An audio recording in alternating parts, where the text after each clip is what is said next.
Et je tiens à vous remercier, Madame la maire et Madame Bidard, évidemment, d'aborder ce sujet dans un moment qui est pas si simple. Qui est pas si simple pour nous, les femmes, qui est pas si simple probablement pour une partie des hommes, et qui est pas si simple pour les enjeux de la société. Je sais que, en tout cas, pour avoir lu la délibération, elle relève très bien qu'il y a une forte volonté, un travail acharné, des décisions assez fortes et une orientation volontariste. Cette communication démontre que sur l'ensemble du territoire parisien, nous allons vers une mise en place en acte de l'égalité entre les femmes et les hommes, à la fois dans l'espace public et à la fois dans les établissements publics que nous gérons, avec lesquels nous sommes amenés à avoir des partenariats, mais aussi dans les espaces privés. C'est l'état d'esprit dans lequel a été pensée d'ailleurs la Cité de l'égalité des droits et des femmes, destinée à accueillir des artistes, des associations, afin de favoriser tout le travail consacré à ces sujets.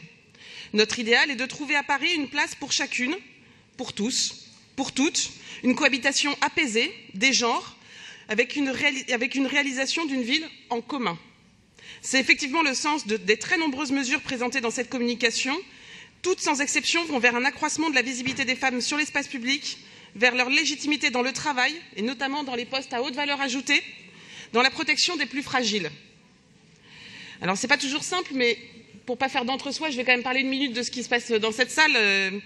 Monsieur Leray, vous parliez à l'instant, vous étiez plutôt content à l'instant qu'il y ait quelques hommes qui interviennent sur le débat que nous avons là sur cette communication. Moi, je ne vous cache pas que je regrette encore que dans le débat d'hier sur l'orientation budgétaire, sur les 19 interventions, il n'y avait que 6 femmes pour intervenir.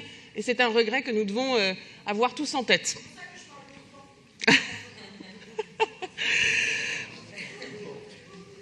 C'est effectivement, nous sommes particulièrement sensibles au cumul des discriminations qui bien souvent commencent tout simplement par le fait d'être une femme, avant de s'enchaîner dans un effet boule de neige, chef de famille monoparentale, retraité, un tas de handicap et conduisant inexorablement vers des conditions de vie rendues plus difficiles.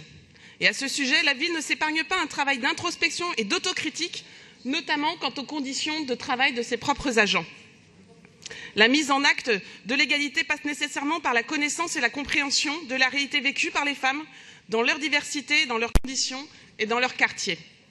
En effet, il s'agit de ne surtout pas tomber dans le travers opposé, tout aussi discriminant, celui des stéréotypes, mais bien de comprendre pour mieux éradiquer les innombrables formes de violences faites aux femmes traversant les classes sociales, les groupes, les nations et même les époques. Cette compréhension doit faire place à l'action. Une action multiforme pour répondre aux formes multiples, notamment celles des violences. Les violences physiques, particulièrement éprouvantes pour les prostituées, pour les femmes sans-abri qui mentionnent les coups et les viols, ainsi que pour un trop grand nombre de femmes victimes dans leur propre foyer. Loin d'être anecdotiques, ces drames concernent un grand nombre de nos concitoyennes et c'est sur le territoire de la ville que Vanessa Campos, jeune femme transgenre, a été assassinée en août dernier et nous ne devons pas l'oublier.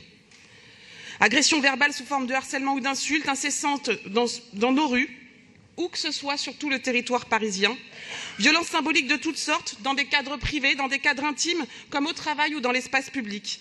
Violences et inégalités finalement pas très différentes de celles exercées à l'encontre des personnes LGBTQI+, dont nous avons parlé hier.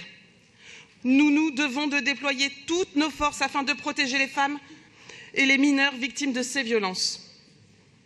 Or, nos objectifs ne concernent pas les seules protections de sensibilisation, mais vont vers la reconnaissance et la valorisation de la diversité des femmes, de leur trajectoire, de leur poids dans la société. Cette reconnaissance passe en grande partie par l'éducation des filles et des garçons, des femmes et des hommes.